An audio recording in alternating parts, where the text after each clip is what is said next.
بسم الله الرحمن الرحيم ومن أحسن قولا ممن دعا إلى الله وعمل صالحا وقال إنني من المسلمين. إن الحمد لله نحمده ونستعينه ونستغفره ونعوذ بالله من شرور أنفسنا ومن سيئات أعمالنا من يهده الله فلا مضل له ومن يضلل فلا هادي له وأشهد أن لا إله إلا الله وحده لا شريك له وأشهد أن محمدا عبده ورسوله صلى الله تعالى عليه وعلى آله وصحبه وسلم تسليما كثيرا أما بعد। সম্মানিত দ্বীনী মাতৃমণ্ডলী, আল্লাহ রাব্বুল আলামিনের প্রশংসা এবং শেষ নবী প্রিয় নবী মুহাম্মদ রাসূলুল্লাহ সাল্লাল্লাহু আলাইহি ওয়াসাল্লামের উপর সালাতু সালামের পরে আজ রবিবার 25শে জমাদাস সানি 1442 হিজরি মোতাবেক 7ই ফেব্রুয়ারি 2021 ধারাবাহিক আলোচনা নাজাত প্রাপ্ত দলের আকীদা পর্ব নম্বর 35। বিষয়বস্তু আল ঈমান বিল মালায়েকা, মালায়েকা ফেরেশতাগণের প্রতি ঈমানের দলিল এবং তার অর্থ বা তাৎপর্য। বলছেন লেখক, মাদ-দালিলু আলাল ঈমান বিল মালায়েকা মিনাল কিতাব ওয়াস সুন্নাহ, কোরআন এবং সুন্নাহ মালায়েকা ফেরেশতাদের প্রতি ঈমানের দলিল কি?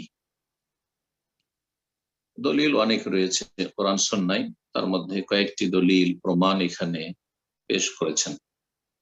বলছেন, আদিল্লাতু যালিকা মিনাল কিতাবি কাসীরা মিনহা কাওলুহু তাআলা ওয়াল মালায়েকাতু ইউসাব্বিহুনা বিহামদি রাব্বিহিম ওয়া ইস্তাগফিরুনা লিমান ফিল আরদ।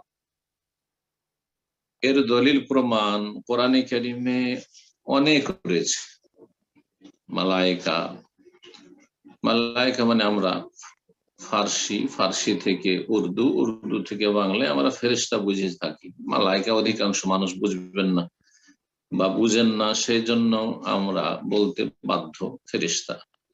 কিন্তু আসলে আমাদের উচিত ইসলামের পরিভাষাগুলি কোরআন সুন্নাহয় যেভাবে এসেছে আরবিতে সেভাবেই বাকি রাখা, বহাল রাখা। আল মালায়েকা মালাকুনের বহু বচন, মালাক এক বচন, একজন ফেরেশতা। আল মালায়েকা বা মালাইকাতুন এ হচ্ছে বহু বচন। মালাকুন আসলে ছিল মাল আকুন, সেই জন্য মালাইকাতে হামজা এসেছে। যারা আরবি গ্রামার বুঝেন তাদের সুবিধার জন্য। অনেকের প্রশ্ন উঠতে পারে, মালাক এক বচন, ওখানে তো হামজা নেই, আবার জামা বহু বচনে গিয়ে মালাইকাতে হামজা কোত্থেকে আসলো? মালাইকা ঈমানের যে 6টি রুকন রয়েছে তার দ্বিতীয় গুরুত্বপূর্ণ রুকন বা স্তম্ভ হচ্ছে মালায়েকা ফেরেশতাগণের প্রতি ঈমান। আল্লাহর প্রতি ঈমানের পরে এতদিন পর্যন্ত আমাদের যে 34টা আলোচনা চললো আল্লাহর প্রতি ঈমান সম্পর্কে বিভিন্ন দিক নিয়ে। মালায়েকার প্রতি ঈমানের ইনশাআল্লাহ তাআলা সংক্ষেপে, যেহেতু আমাদের আলোচনা অল্প সময়, সুতরাং দুটো আলোচনা এর উপর হবে। কিতাবে যেভাবে এসেছে ওইভাবে করবে। এমনি বিস্তারিত আলোচনা করলে অনেক দিক রয়েছে এবং অনেক সময়ের প্রয়োজন রয়েছে।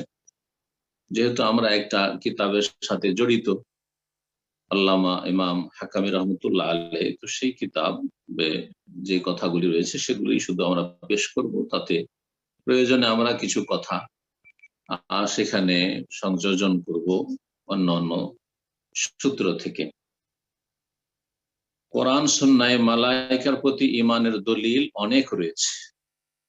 তার মধ্যে মিনহা কাওলুহু তাআলা, মহান আল্লাহর এই বাণী, সূরা শুরার আয়াত নম্বর 5। মহান আল্লাহ ইরশাদ করেছেন, ওয়াল মালায়েকাতু ইউসাব্বিহুনা বিহামদি রাব্বিহিম। মালায়েকা ফেরেশতাগণ তাদের প্রতিপালকের প্রশংসা বিজড়িত তাসবিহ করে। তাসবিহ মানে হচ্ছে পবিত্রতা ঘোষণা করা। তাসবিহ সাব্বাহ ইউসাব্বিহু, তাসবিহ মানে আমরা এগুলো এমন ভাবে বুঝেছি যে এগুলোকে বাংলায় মনে করি তসবিহ। কিন্তু তসবির যদি আমাদেরকে তাৎপর্য বলা হয় তো অনেকে বলতে পারবেন না। তসবিহ বুঝেন, সুবহানাল্লাহ পড়া মানে তসবিহ পড়া, আল্লাহর তসবিহ করা। তাসবিহ মানে হচ্ছে পবিত্রতা ঘোষণা করা। আল্লাহ রাব্বুল আলামিন সমস্ত রকমের দোষ, সমস্ত রকমের ত্রুটি, সমস্ত রকমের ঘাটতি, সমস্ত রকমের অসম্পূর্ণতা, অপারগতা, সমস্ত যেগুলো আপনার দুর্বলতার দিক রয়েছে, সমস্ত এই রকমের ত্রুটি থেকে তিনি মুক্ত। এ কথার ঘোষণা বান্দার পক্ষ থেকে যে হয়, এটি হচ্ছে তাসবিহ।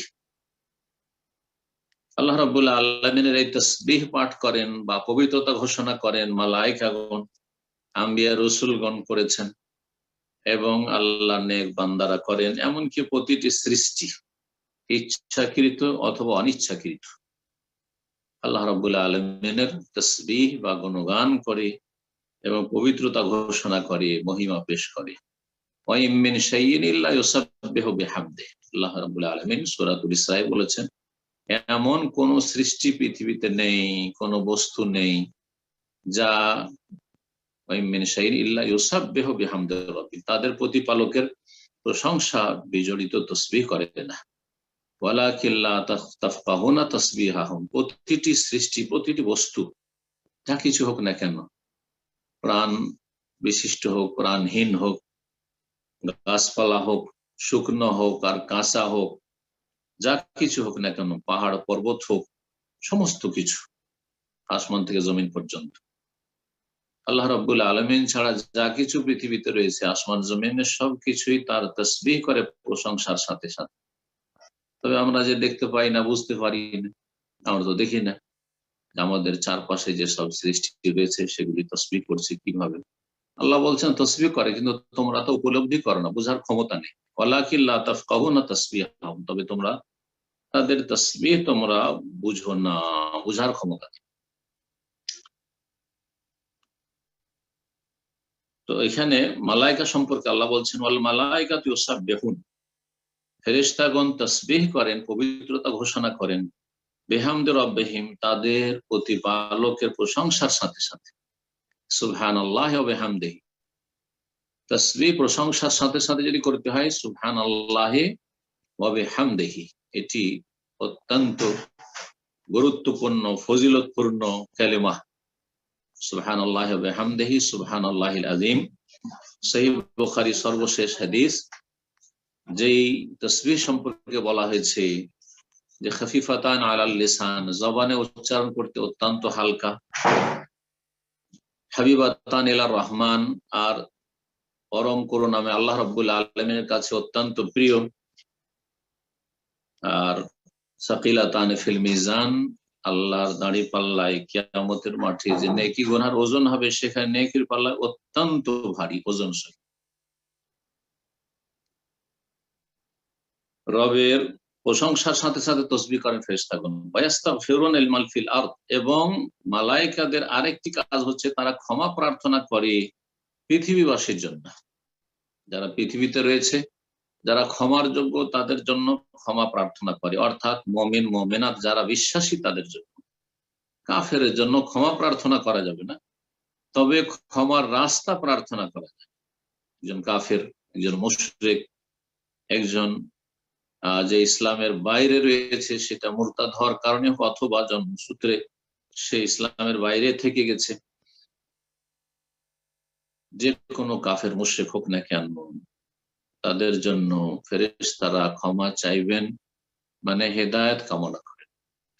হেদায়েত হলে ক্ষমা পাওয়া যাবে, আর হেদায়েত না হলে, ঈমান যদি না থাকে আল্লাহর প্রতি, তাওহীদ না থাকে, তো ক্ষমার যোগ্য নয়। ইন্নাল্লাহা লা ইয়াগফিরু আন ইউশরাকা বিহি, আল্লাহর সাথে শিরক করা হয় আল্লাহ মাফ করেন।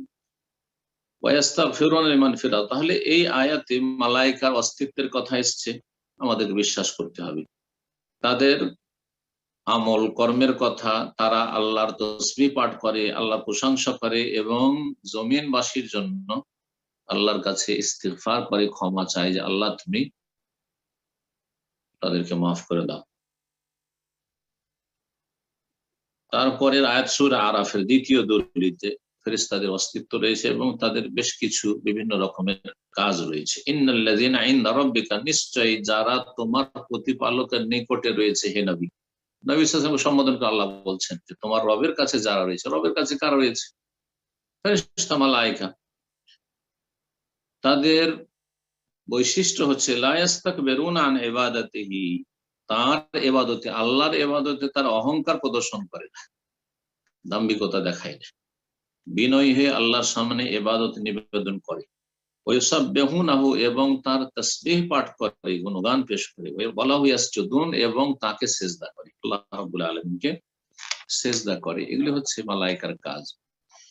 সূরা বাকারা আয়াত নম্বর 98 আল্লাহ রাব্বুল আলামিন ইরশাদ করছেন, মান কানা আদুওয়াল লিল্লাহ, যে আল্লাহর শত্রু, ওয়া মালায়েকাতিহি, তার মালায়েকা ফেরেশতাদের শত্রু, ওয়া রাসূলিহি, তার রাসূলগণের শত্রু, ওয়া জিবরিল, জিবরাইল ফেরেশতা তার শত্রু, ও মিকাল, মিকাইল দুটোই নাম, এরকম জিবরিল জিবরাইল দুটোই নাম। এবং কেরাতে দুই রকমই রয়েছে, কোন কেরাতে জিবরাইলা রয়েছে, কোন কেরাতে জিবরিলা ও মিকালা। প্রসিদ্ধ যে কেরাতটি আমাদের কাছে এশিয়াই আরব অথবা অনারব যে এশিয়া, তাতে যেটা প্রসিদ্ধ কেরাত সেটাতে রয়েছে হাফস আন আসিম, হাফস, ইমাম হাফস আসিম থেকে, আসিম বিন নজুদ থেকে বর্ণিত যে প্রসিদ্ধ কেরাত, তাতে রয়েছে জিবরিল ও মিকালা। ফাইনাল্লাহ আদুউল লিল কাফিরিন, তো জেনে রাখো যে আল্লাহ রাব্বুল আলামিন নিঃসন্দেহে কাফের, অস্বীকারী, অমান্যকারীদের শত্রু। যারা আল্লাহর শত্রু, যারা মালায়েকার শত্রু, যারা রাসূলের সাথে শত্রুতা রাখে, রাসূলগণের সাথে, যারা জিবরাইল মিকাইলের সাথে শত্রুতা রাখে, জেনে রাখো যে তারা হচ্ছে কাফের। এখানে আদুউল লিল কাফির অর্থ হচ্ছে যে আল্লাহর দুশমন হচ্ছে কাফের, মালায়েকার যারা শত্রু তারা হচ্ছে কাফের, রাসূলগণের শত্রু তারা হচ্ছে কাফের, জিবরাইল মিকাইলের শত্রু তারা কাফের। যেমন ইহুদীদের সম্পর্কে রয়েছে যে তারা জিবরাইল আলাইহিস সালামের সাথে বিদ্বেষ শত্রুতা রাখে। ফাইনাল্লাহ আদুউল লিল কাফির, তাদের জেনে রাখা উচিত যে আল্লাহ কাফেরদের শত্রু। আর আল্লাহ যার সাথে শত্রুতা রাখেন সে কোনোদিনই শান্তি পেতে পারে না। সাময়িক প্রতারিত অনেকে যে তারা সুখের জীবন যাপন করেছে, কিন্তু তাদের পরিণাম খুব ভয়াবহ রয়েছে। এই তিনটি আয়াত পেশ করলেন দলিল হিসাবে ফেরেশতাদের অস্তিত্ব এবং তাদের কাজকর্ম সম্পর্কে। এবং ফেরেশতাদের মধ্যে আমরা জিবরাইল মিকাইলের নামও এখানে পেলাম বিশেষ করে। আরো নামগুলি ইনশাআল্লাহ তাআলা আসবে, যেগুলির নাম আমরা জানতে পারবো, নাম সহ আমরা ঈমান বিশ্বাস রাখবো। আর যাদের নাম জানি না, অসংখ্য ফেরেশতা রয়েছেন, তাদের প্রতি আমরা বিশ্বাস রাখবো। ওয়া তাকাদ্দামাল ঈমানু বিহিম মিনাস সুন্নাহ ফি হাদিসে জিবরিল আলাইহিস সালাতু ওয়াস সালাম ওয়া গায়রিহি, এবং ইতিপূর্বে ফেরেশতাদের প্রতি ঈমান সম্পর্কে আলোচনা এসেছে হাদিস থেকে। একটি দলিল বা হাদিস, এটি হচ্ছে জিবরাইল আলাইহিস সালাম সম্পর্কীয় হাদিস। জিবরাইল আলাইহিস সালাম যে রাসূলুল্লাহ সাল্লাল্লাহু আলাইহি ওয়াসাল্লামের কাছে মানুষের রূপ ধারণ করে এসে 5টি প্রশ্ন করেছিলেন, সেই হাদিসটি, তাতে জিবরাইল আলাইহিস সালাম মানুষের রূপ ধারণ করে এসেছিলেন। সেখান থেকে যেমন জিবরাইল আলাইহিস সালামের হাযা জিবরিল আতাকুম, এই জিবরিল ছিলেন যিনি তোমাদের কাছে এসেছিলেন, ইউআল্লিমুকুম আমরা দীনাকুম, তোমাদের দ্বীনের বিষয় শিক্ষা দেওয়ার জন্য। তেমনি আমরা জানতে পেরেছি যে জিবরাইল আলাইহিস সালাম মানুষের রূপ ধরে এসেছিলেন। ফেরেশতাদের আরেকটি বৈশিষ্ট্য জানতে পারলাম যে তারা রূপ বদলাতে পারে, কখনো কোনো আকৃতি নেই, আমরা দেখতে পাই না, এটা হচ্ছে তাদের আসল। যেমন জিন আমরা দেখতে পাই না, তেমন মালায়েকা আমরা দেখতে পাই না, এটি হচ্ছে আসল। কিন্তু তারা বিভিন্ন রূপ ধারণ করতে পারেন। জিন খারাপ রূপ ধারণ করা পছন্দ করে, কারণ জিনের মধ্যে বদ প্রকৃতির জিনের সংখ্যা বেশি। পক্ষান্তরে ফেরেশতা, মালায়েকা সম্মানিত আল্লাহর সৃষ্টি, আর সবাই আল্লাহর অনুগত, সুতরাং তারা ভালো রূপ ধারণ করেন, কোনো খারাপ রূপ ধারণ করেন। জিবরাইল আলাইহিস সালামের হাদিসে রয়েছে, যেটি দলিল হাদিস থেকে, যে ফেরেশতাদের প্রতি ঈমান এটি কোরআন সুন্নাহ ভিত্তিক বিষয়। এবং অন্যান্য আরো হাদিস রয়েছে, বহু হাদিস রয়েছে।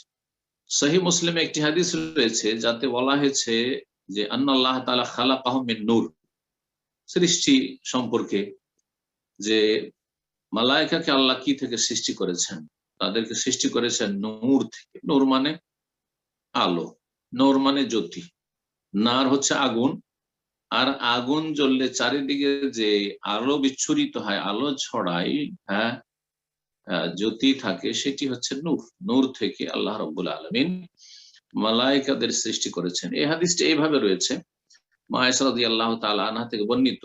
তিনি বলছেন, কালা রাসূলুল্লাহ সাল্লাল্লাহু আলাইহি রাসূলুল্লাহ বলেন, খুলিকাতিল মালায়েকাতু মিন নূর, মালায়েকাকে সৃষ্টি করা হয়েছে নূর থেকে, ফেরেশতাকে। ওয়া খুলিকাল জান্নু মিন মারিজ মিন নার, এবং জিনকে সৃষ্টি করা হয়েছে আগুন থেকে। ওয়া খুলিকা আদম, আর আদমকে সৃষ্টি করা হয়েছে মিম্মা উসিফা লাকুম, তা থেকে যা তোমাদের জন্য বর্ণনা করা হয়েছে। কোরআনে কারীমের বেশ কিছু আয়াতে বর্ণনা করা হয়েছে। আসজুদু লিমান খালাকতা তিনা, ইবলিস বলেছিল যে আল্লাহ তুমি যাকে কাদামাটি দিয়ে তৈরি করলে ওকে আমি কেন সিজদা করব? জি, আল্লাহ রাব্বুল আলামিন আদম আলাইহিস সালামকে মাটি দিয়ে সৃষ্টি করেছেন, সুতরাং মানব জাতির মূল হচ্ছে মাটি। ওয়াল আহাদিসু ফি শানিহিম কাসীরা, ফেরেশতাদের সম্পর্কে অনেক হাদিস রয়েছে, অসংখ্য হাদিস রয়েছে। এক কথায় ফেরেশতাদের প্রতি ঈমান এটি গুরুত্বপূর্ণ একটি রোকন। কেউ যদি বিশ্বাস না করে, একজন ফেরেশতাকে অস্বীকার করে, তাহলে সেই ব্যক্তি মুসলিম থাকবে না, কাফের হয়ে যাবে। দ্বিতীয় যে বিষয়টি এখানে আজকে দার্সে, তা হচ্ছে মা আমানাল ঈমান বিল মালায়েকা। আচ্ছা, ফেরেশতাদের প্রতি ঈমান বা বিশ্বাস, এই যে কথাটি আমরা বলছি, এর তাৎপর্য কি, এর অর্থ কি?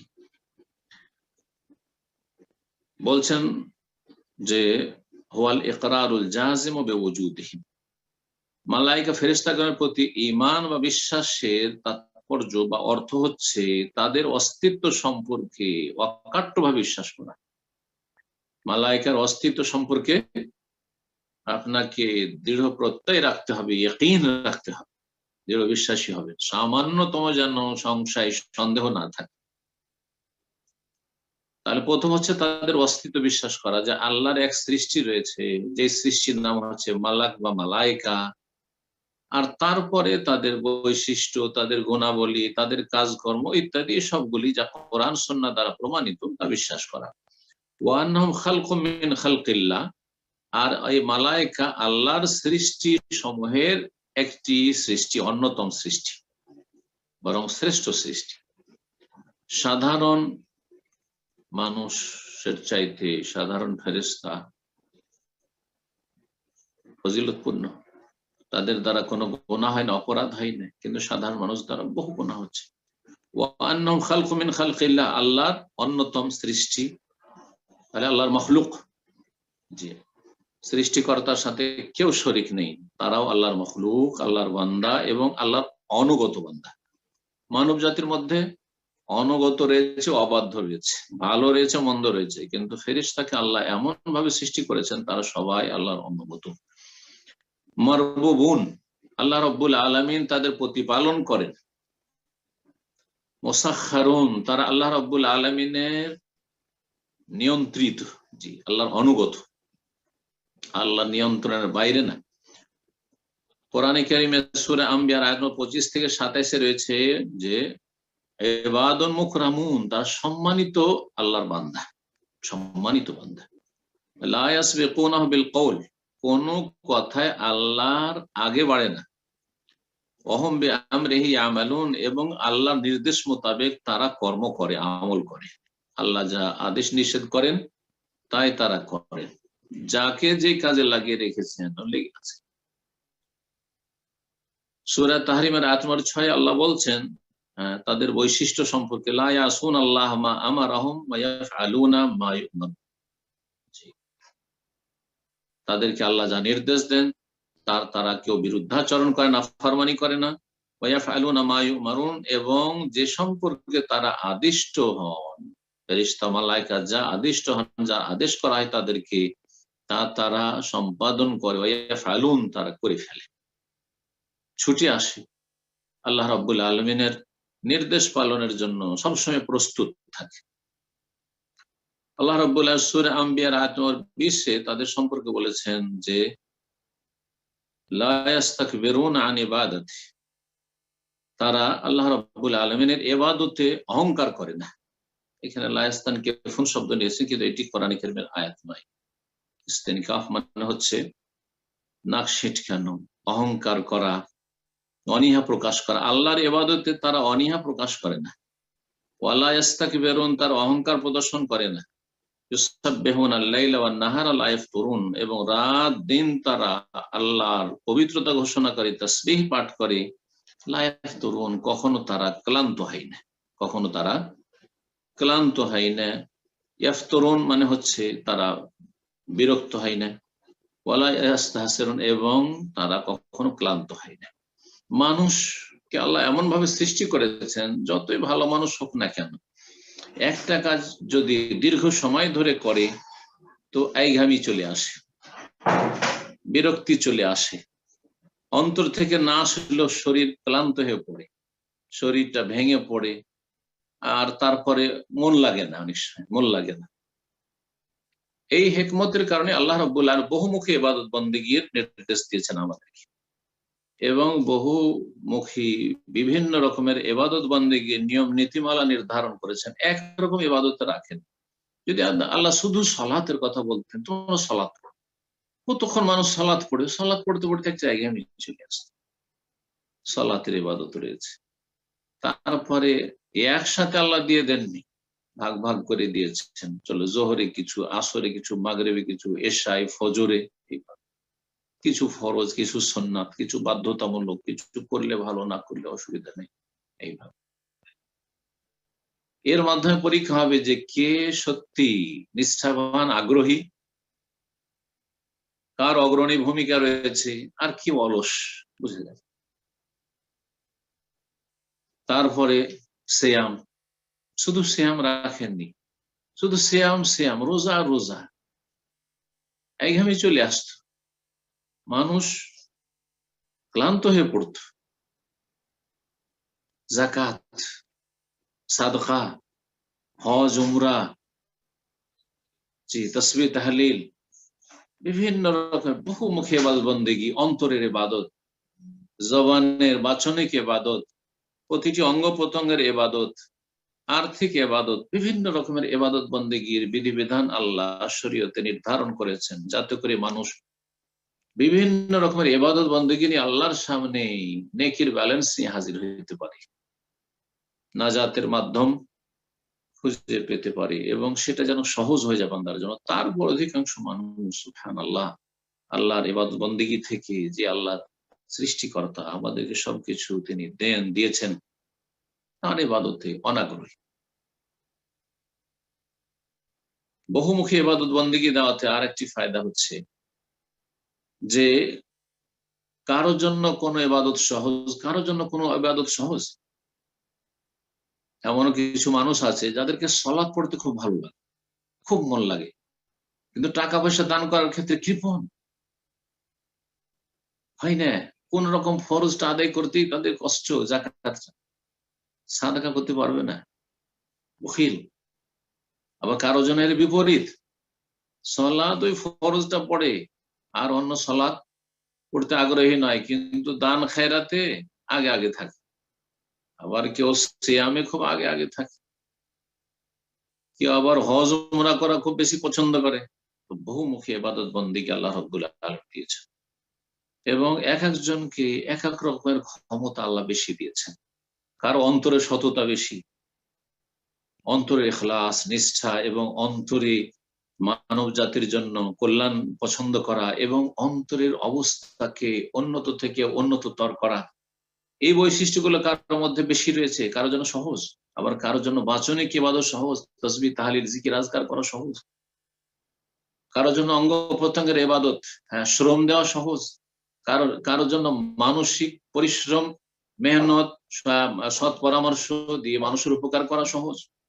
এইভাবে আল্লাহ রাব্বুল বহুমুখী ইবাদত বন্দেগীর নিয়ম নীতিমালা এই জন্য দিয়েছেন, যাতে করে আমরা সহজে আল্লাহ রাব্বুল আলামিনের দিকে এগিয়ে যেতে পারি, এবং আখিরাতে আমরা নেকির সম্বল নিয়ে আল্লাহর সামনে হাজির হতে পারি। আজকের আলোচনা এখানে শেষ করছি। আর একটি আলোচনা ইনশাআল্লাহ তাআলা মালায়েকা সম্পর্কে আলোচনা সম্পন্ন করব। ওয়া সাল্লাল্লাহু সাল্লাম আলা নবিয়িনা মুহাম্মদ ওয়া আলা আলিহি ওয়া সাহবিহি আজমাইন। জাযাকাল্লাহু খাইরান শেখ। সম্মানিত দ্বীনী ভাই ও বোনেরা, ইনশাআল্লাহ এখনই আমাদের প্রশ্নোত্তর পর্ব শুরু হবে। আবারও স্মরণ করে দিচ্ছি, যারা আমরা প্রশ্ন করব অবশ্যই সংক্ষিপ্ত আকারে এবং একটা করে প্রশ্ন করার চেষ্টা করব, যাতে করে অন্যান্য ভাই বোনরাও প্রশ্ন করার সুযোগ পান ইনশাআল্লাহ। তো আমরা সময় না নিয়ে আমরা সরাসরি প্রশ্ন পর্বে চলে যাচ্ছি। শুরুতেই প্রশ্ন করবেন আব্দুল হামিদ সোহেল, আপনি প্রশ্ন করুন।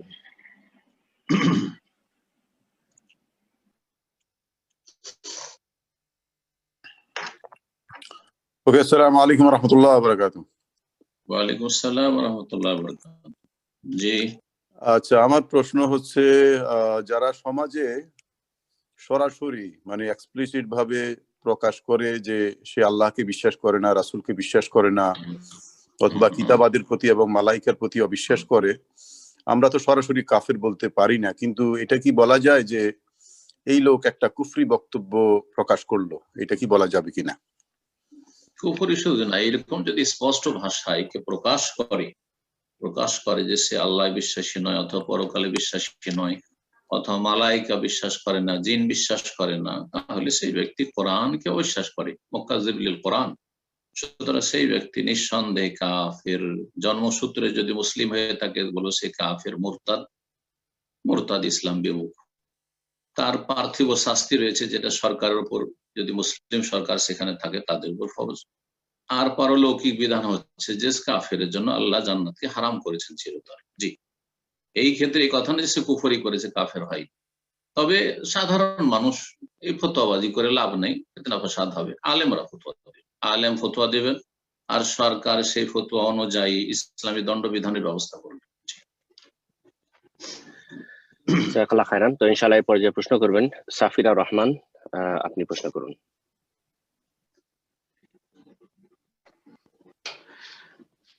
হুজুর, আসসালামু আলাইকুম রাহমাতুল্লাহি ওয়া বারাকাতুহু। ওয়ালাইকুম আসসালাম ওয়া রাহমাতুল্লাহি ওয়া বারাকাতুহু। জি জি, ভালো আছেন? জি, আলহামদুলিল্লাহ, বলেন। জি হুজুর, আমার হলো নিউ ইয়র্কে আমাদের কিছু মসজিদ আপনার মানে নির্মাণ করে অথবা মসজিদ ক্রয় করে, এর ভিতরে কিছু থাকে কর্জে হাসানা এবং কিছু থাকে ব্যাংকের ইন্টারেস্টের লোন, মানে সুদে। তো ওইখানে যদি আমাদের ডোনেশন অথবা দান করতে বলে, যা আমি আগেও করছিলাম, কিন্তু আগে তো অত জ্ঞান ছিল না, জানতেও পারতাম না। তো এখন ওইখানে যদি আমরা দান করি, তো এটা কি জায়েজ হবে?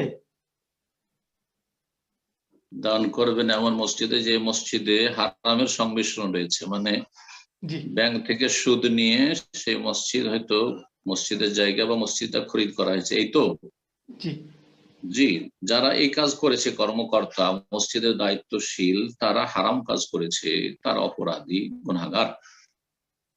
কিন্তু আপনি নেকির কাজে দান করছেন, আপনি নেকির কাজে দান করুন, কারণ সেখানে আল্লাহর ইবাদত বন্দেগী হবে। আর বিশেষ করে আপনারা এমন দেশে আছেন যে দেশে মুসলিমদের ডোনেশন ছাড়া এইসব ইসলামী প্রতিষ্ঠান বা মসজিদ, আল্লাহর মসজিদ তৈরি হওয়া সম্ভব নয়। সুতরাং সেখানে দান করবেন। বরং যারা ভালো মানুষ তারা দান করে যদি তাদেরকে উপদেশ দিয়ে ওই হারাম মুক্ত করেন, যে না তোমরা এই হারাম পয়সা ব্যাংক থেকে নিও না, আমরা এই হালাল পয়সা দিয়ে তোমাদের মসজিদ তৈরি করে দেবো, বা আমরা মসজিদ তৈরি করে সহযোগিতা করবো, এটা আরো ভালো হবে। এতে আপনি যেমন মসজিদ তৈরি করে অংশ নিলেন আপনি হালাল পয়সা দিয়ে, তেমনি তাদেরকে হারাম থেকে বিরত রাখলেন এবং অন্যায়ের প্রতিবাদ করলেন, অন্যায়কে নির্মূল করার চেষ্টা করলেন। কারণ মুসলিমদের একটি ভালো বৈশিষ্ট্য হচ্ছে তা'মুরুনা বিল মারুফ ওয়া তানহাউনা আনিল মুনকার, ভালো কাজের উপদেশ দেবে, অন্যায় কাজে বাধা দেবে। অন্যায় কাজ যেন মুসলিম সমাজে না হয়। মসজিদ করবে আর সুদের টাকা পয়সা দিয়ে, লোনের উপর টাকা নিয়ে আল্লাহ তাদের বিরুদ্ধে যুদ্ধের ঘোষণা করেছেন। তারা কি চায়? মসজিদ তৈরি করে আল্লাহ সন্তুষ্টি চায়, না কি উদ্দেশ্যে মসজিদ তৈরি করেছে? আল্লাহ তো তাদের বিরুদ্ধে যুদ্ধের ঘোষণা করে রেখেছে, তাদেরকে ধ্বংস করবে আল্লাহ, তাদের ওপর এবং তাদের ধন সম্পদের উপর, তাদের ছেলে মেয়েদের উপর, তাদের পরিবারের উপর আল্লাহর আযাব আসবে। যাদের বিরুদ্ধে আল্লাহ যুদ্ধের ঘোষণা করেছেন মানে কি?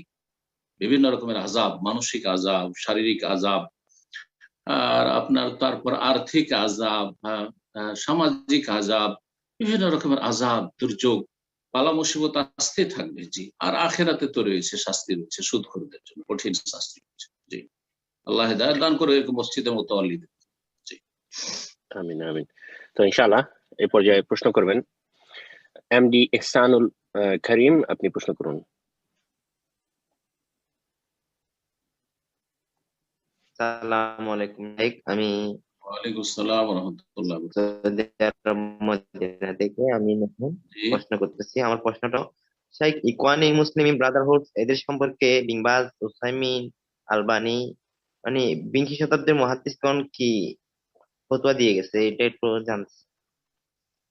জি, ইখওয়ানুল মুসলিমিন আর ইখওয়ানুল মুসলিমের মত হয়ে জামাত ইসলামী তাদের সম্পর্কে যে ফতোয়া রয়েছে, ইনশাআল্লাহ তাআলা আমার নিয়ত আছে ফতোয়াগুলি আমার কাছে রেডি আছে, সব কালেকশন করা, কোনো এক সময় অনুবাদ করে ইনশাআল্লাহ আলোচনা করব। বেশ কিছু সময় লাগবে সেগুলি আলোচনা করলে ধারাবাহিক, সেই জন্য আপাতত আস্তে আস্তে ইনশাআল্লাহ তাআলা আল্লাহ তৌফিক দিলে শেষ করব, অথবা আল্লাহ যেন কোনো বান্দাকে যেন তৌফিক দান করেন এগুলি করার। কারণ বাঙালি জাতির জানার প্রয়োজন রয়েছে, বাঙালি জাতি বিভ্রান্ত হয়ে রয়েছে। তো শেখ বিন বাজ, শেখ বিন উসাইমিন, তারপরে শেখ আলবানী, শেখ মুকবিল, যারা বর্তমান বিংশ শতাব্দীর বড় বড় পৃথিবীর মুহাদ্দিস, সবচেয়ে বড় মুহাদ্দিস এই 4-5 জন, শেখ সালেহ ফৌজান, তাদের ফতোয়া হচ্ছে ইখওয়ানুল মুসলিমিন ব্রাদারহুড সম্পর্কে যে তারা আহলে সুন্নাতের অন্তর্ভুক্ত নয়, 73 ফিরকার 72 ফিরকার অন্তর্ভুক্ত, ফিরকা নাজিয়ার অন্তর্ভুক্ত, নাজাত প্রাপ্ত দলের অন্তর্ভুক্ত নয়। জি, যারা নাজাত প্রাপ্ত দলের অন্তর্ভুক্ত নয় মানে এই নয় যে স্থায়ী জাহান্নামী, হ্যাঁ তাদের জন্য অস্থায়ী জাহান্নামের শাস্তি রয়েছে, অস্থায়ী জাহান্নামের শাস্তি রয়েছে, তারা যে ওই যে ধ্বংসপ্রাপ্ত 72 ফিরকা তার অন্তর্ভুক্ত। জি, সংক্ষেপে এতটাই যথেষ্ট ইনশাআল্লাহ। জাযাকাল্লাহ খায়রান। তো ইনশাআল্লাহ এই পর্যায়ে প্রশ্ন করবেন আব্দুল্লাহ আরব, আপনি প্রশ্ন করুন। আব্দুল্লাহ আরব, আপনার অডিও সিস্টেমটা বন্ধ আছে, শুধু ভিডিওটা দেখা যাচ্ছে, জানি না আপনি আমাদেরকে শুনতে পাচ্ছেন কিনা। তো আপনার ফোন অডিও সিস্টেমটা ওপেন করে নিন ইনশাআল্লাহ। তার পূর্বে আমরা আরেকজনকে সুযোগ করে দিই, প্রশ্ন করবেন আবু নাওমান খালিম, আপনি প্রশ্ন করুন।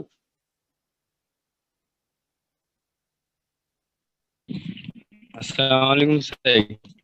ওয়ালাইকুম আসসালাম ওয়া রাহমাতুল্লাহি ওয়া বারাকাতুহু। জি স্যার, মাল্লা কলেজ থেকে বলছি। জি জি, মাশাআল্লাহ, বলেন। যে বলছিলাম যে আমি এবছর উচ্চ মাধ্যমিক দিব, মাশাআল্লাহ তো মাশাআল্লাহ। মদিনা ইউনিভার্সিটিতে ভর্তি হতাম মানে এই উচ্চ মাধ্যমিকের পরে। আপনার একটা ভিডিও আল্লাহ সহজ দেখেছিলাম, করুন। হুম, যে এখানে বলেছিলেন যে উচ্চ মাধ্যমিকের পর মানে ভর্তি হওয়ার সুযোগ আছে যারা জেনারেল লাইনে পড়ে, একটু বিস্তারিত বলবেন? হ্যাঁ, 12 ক্লাস 12 পড়ার পরে, লেভেল 12 উচ্চ মাধ্যমিক পড়ার পরে আপনি ভালো রেজাল্ট করে ফার্স্ট ডিভিশন যদি আসে, তো দুটো আপনার এলাকার ভালো কোনো আলেম যারা মাদানী অথবা কোনো একটা ভালো ইসলামিক সংগঠন, আহলে হাদিস সংগঠনের তৌসিয়া বা সুপারিশনামা নিয়ে আপনি অ্যাপ্লাই করবেন। আজকাল অনলাইনে অ্যাপ্লাই করতে হয়, সরাসরি হাতে হাতে আজকাল দরখাস্ত জমা হয় না। ইনশাআল্লাহ তাআলা আল্লাহর কাছে আশা করা যায় যে আল্লাহ কবুল করবেন, আল্লাহ যেন তৌফিক দান করেন, আল্লাহ যেন এই সৎ নিয়ত পুরা করেন। মাশাআল্লাহ, খুব ভালো কথা। Hi, two small chocolate.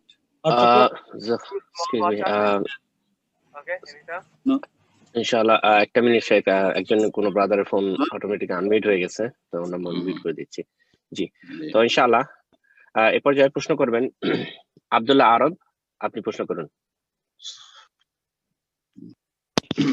আসসালামু আলাইকুম ওয়া রাহমাতুল্লাহ। শেখ আসসালামু ওয়া রাহমাতুল্লাহি ওয়া বারাকাতুহু।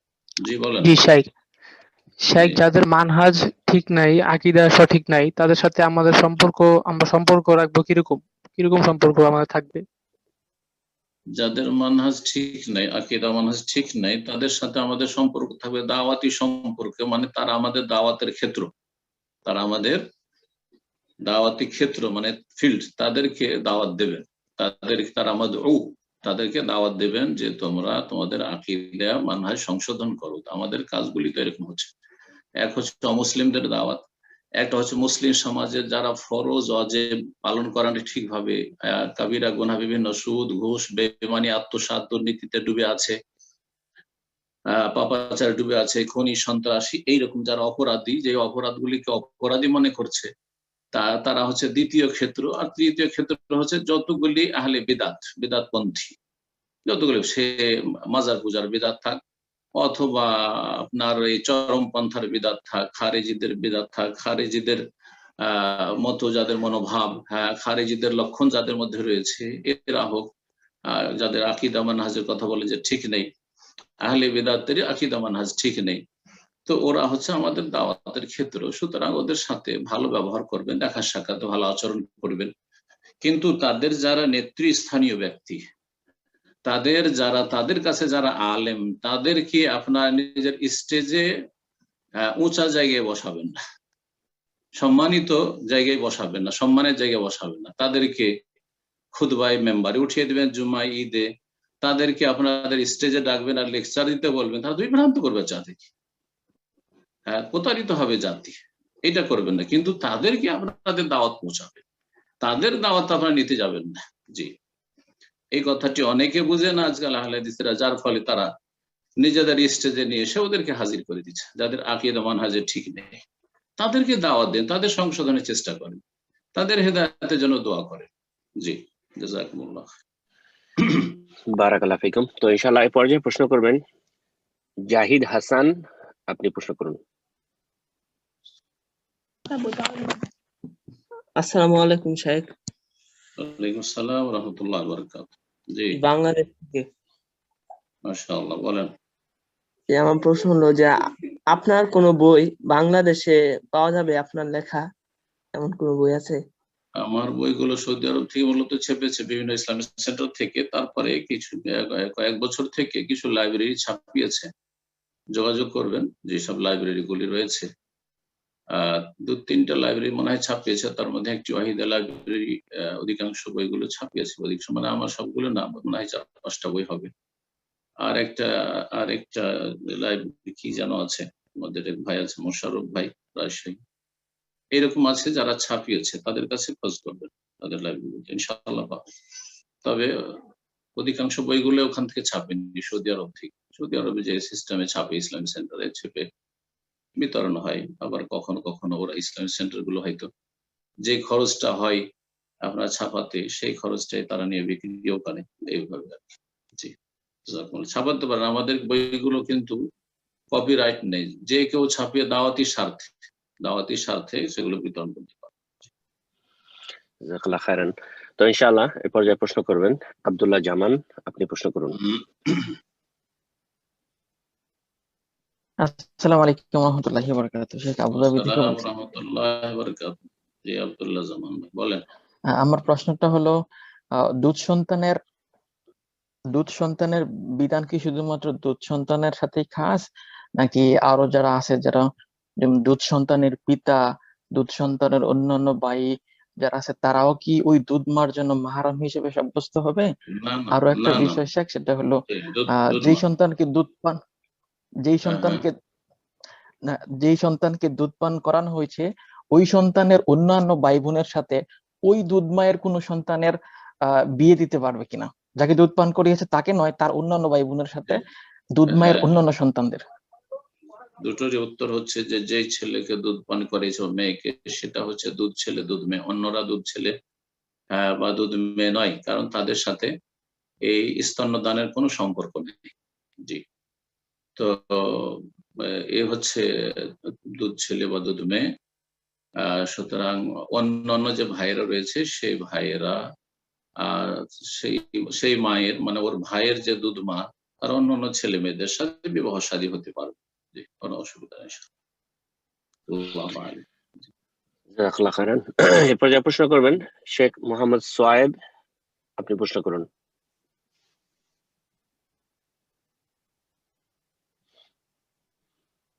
আসসালামু আলাইকুম ওয়া রাহমাতুল্লাহি ওয়া বারাকাতুহু। ওয়া আলাইকুম আসসালাম ওয়া রাহমাতুল্লাহি ওয়া বারাকাতুহু। শেখ ভালো আছেন? জি, বলেন। শেখ আমার প্রশ্ন হলো, বলছেন? রিয়াদ থেকে বলছি। আচ্ছা আচ্ছা, বলেন। শেখ আমার প্রশ্ন হলো, কোনো মহিলা বিয়ার জন্য যদি সাহায্য চাই, তা দেয়া যাবে কি? মানে যদি সে দিনমোহর হিসেবে দিতে চায় বা এই হিসেবে প্রশ্ন করা যাবে কি, না দেয়া অসুবিধা নেই? দেন মোহরের জন্য মেয়ে কেন চাইবে? মেয়ে মোহর দেবে নাকি, না কোনো ছেলে? না, সে তার বাড়ি থেকে না সাহায্যের জন্য আর কি বলছে যে মানে মোহর দেবে সেটা তো প্রশ্ন করিনি, চেয়েছে আর কি। কি প্রশ্ন করলেন আপনি আমার?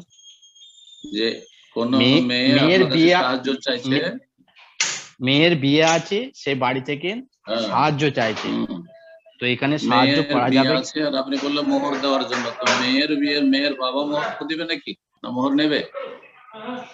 তা তো বলতে পারছি না, আবার সাহায্য চেয়েছে শুধু। দেওয়া যাবে কি মেয়ের বিয়েতে? মোহর ছেলে দিবে, মোহর দিতে হবে ছেলেকে। আল্লাহ কোরআনে বলছে ওয়ান তাবতাগু বিআমওয়ালিকুম, তোমরা স্ত্রী তলাশ করো তোমাদের ধন সম্পদের বিনিময়, মোহর দিয়ে আসো।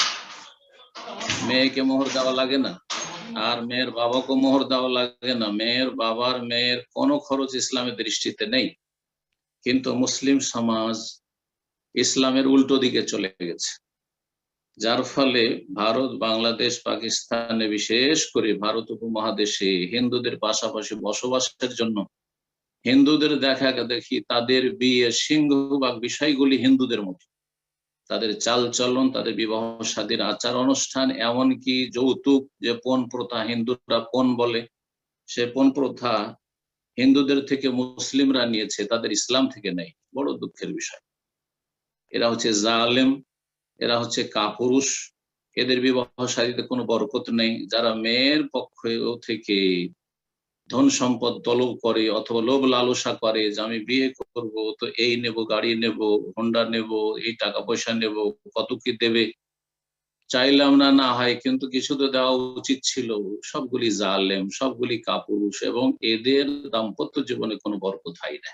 আল্লাহ তাদেরকে হেদায়েত দান করুন, এবং এই হিন্দুদের গোলামি থেকে আল্লাহ তাদেরকে বেরিয়ে আসার তৌফিক দান করুন, এই জাতির অনুকরণ থেকে আল্লাহ বেরিয়ে আসার তৌফিক দান করুন, মুসলিমদেরকে কোরআন সুন্নাহর আলোকে বিবাহ শাদী সম্পাদন করে তাদের জীবনকে বরকতময় করার তৌফিক দান করুন। কথা বোঝা গেছে? বাকি কথা হইল যে মেয়ের বাড়িতে অভাব আছে, আর মেয়ের বয়স বেশি হয়ে যাচ্ছে, অথবা দেখতে সুন্দরী নাই, আর জাহেল মূর্খ সমাজে কিছু পয়সা না দিলে বিয়ে হয় না, এরকম ক্ষেত্রে মেয়ে পক্ষ অনেক সময় নিরুপায় আর অভাবী যদি হয় তো আপনি দিতে পারেন। নিরুপায় মেয়েকে বিয়ে দেওয়ার জন্য কিছু দিলে তাদের জন্য জায়েজ হতে পারে, কিন্তু ছেলে পক্ষের জন্য নেওয়া জায়েজ নয়, হারাম। জি, যে নিরুপায় হবে, একজন যদি ক্ষুধার্ত থাকে, অনাহারে থাকে, তো তার জন্য শুকুরের গোস্ত, কুকুরের গোস্ত খাওয়া জায়েজ। ঠিক ওই রকমই মুদ্দার যে নিরুপায়, ঠিক তেমনই মেয়ে সুন্দরী নয়, মেয়ে গরিব মানুষ, বিয়ে শাদী হচ্ছে না, বয়স বেশি হয়ে যাচ্ছে, আর সবাই সেই ফাঁসের পয়সা ছাড়া কেউ বিয়ে করতে চাই না, যৌতুক ছাড়া, তাহলে মেয়ে পক্ষের জন্য জায়েজ হতে পারে, কিন্তু ছেলে পক্ষের জন্য কোনো সময় জায়েজ না, কোনো অবস্থায় যায়। আমি গরিব, সুতরাং শ্বশুর কাছে কিছু টাকা পয়সা নেব, শ্বশুর আমাকে বিদেশ পাঠাবে কিনা, সব হারাম। তুমি রোজগার করে খাও। আশা করি বিষয়টি বুঝতে পেরেছ। জি, জাযাকাল্লাহ খায়রান। তো ইনশাআল্লাহ এবার প্রশ্ন করবেন মাহমুদা জলিল, আপনি প্রশ্ন করুন। আসসালামু আলাইকুম, আমি নিউ ইয়র্ক বলেন।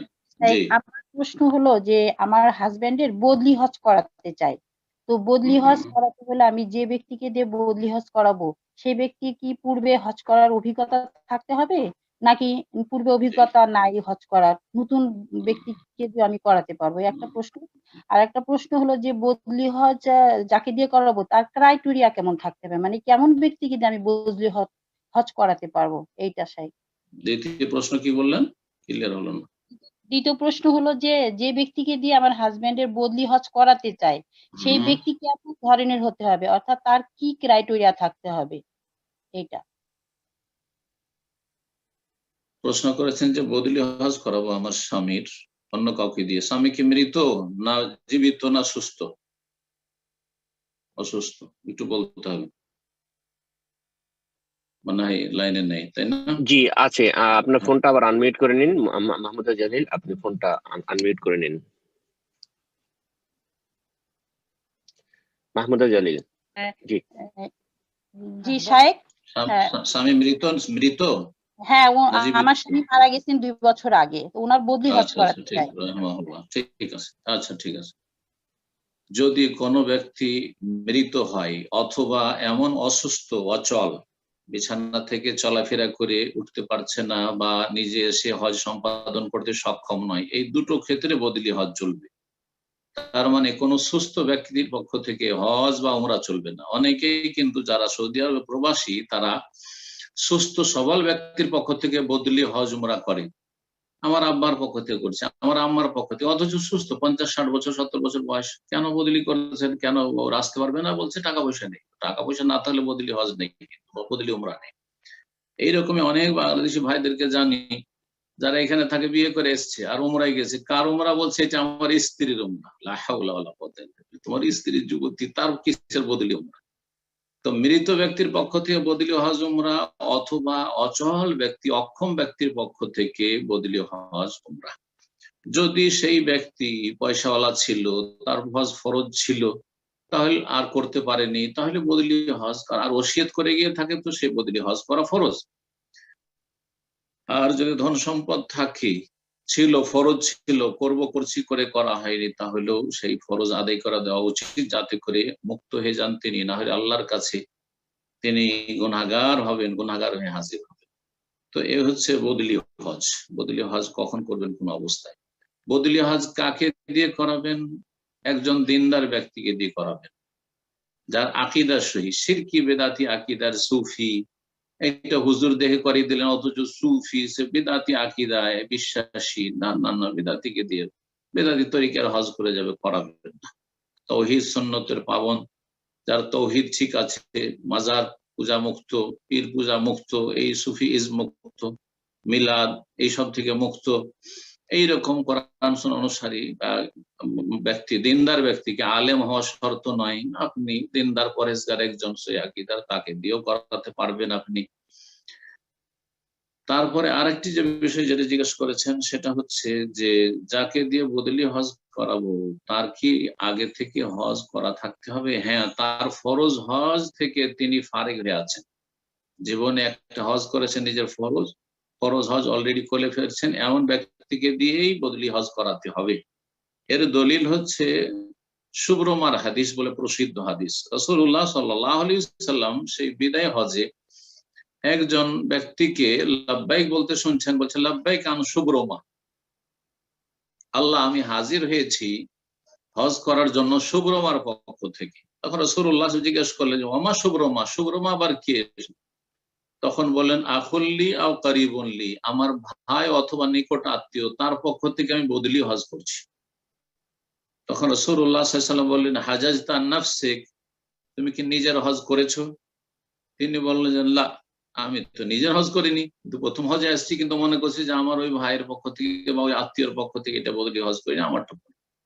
রাসূলুল্লাহ বললেন যে হুজ্জা আন নাফসিক সুম্মা হুজ্জা আন সুব্রমা, আগে নিজের হজ করো, তারপরে সুব্রমার পক্ষ থেকে হজ করো। সুতরাং আপনার স্বামীর পক্ষ থেকে যাকে হজের জন্য উকিল বা নায়েব বা স্থলাভিষিক্ত বানাবেন, বদলি হজের দায়িত্ব দেবেন, তিনি তার সম্পর্কে জেনে নেবেন যে তিনি অলরেডি নিজের ফরজ হজ আদায় করেছেন কিনা। যদি করে থাকেন তেমন ব্যক্তিকে দিয়ে হজ করাবেন।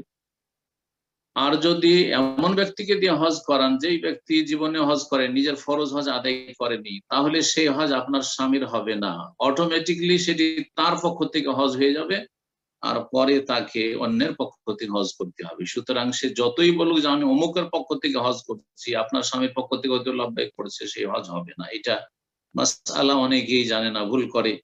কারণ হানাফি মাযহাবে এই ভুল ফতোয়াটি, এই হাদিস বিরোধী ফতোয়াটি রয়েছে, তাদের কাছে ফরজ হজ আদায় করা শর্ত নয়। কিন্তু রাসূলুল্লাহ সাল্লাল্লাহু আলাইহি ওয়াসাল্লাম হাদিস স্পষ্ট যে হুজ্জা আন নাফসিক সুম্মা হুজ্জা আন সুব্রমা, আগে নিজের হজ করো, তারপরে সুব্রমার পক্ষ থেকে বদলি হজ করো।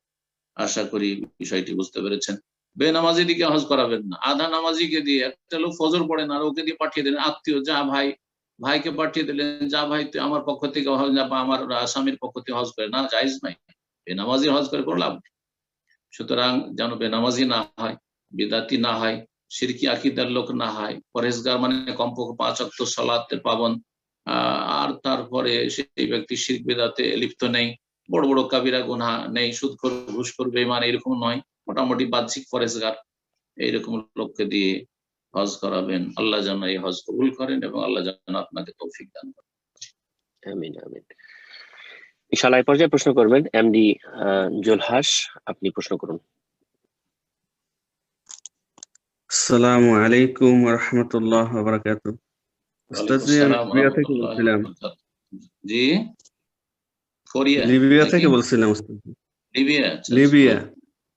মাশাআল্লাহ মাশাআল্লাহ, আল্লাহ হেফাজত করুক লিবিয়ায়। আমিন ইয়া রাব।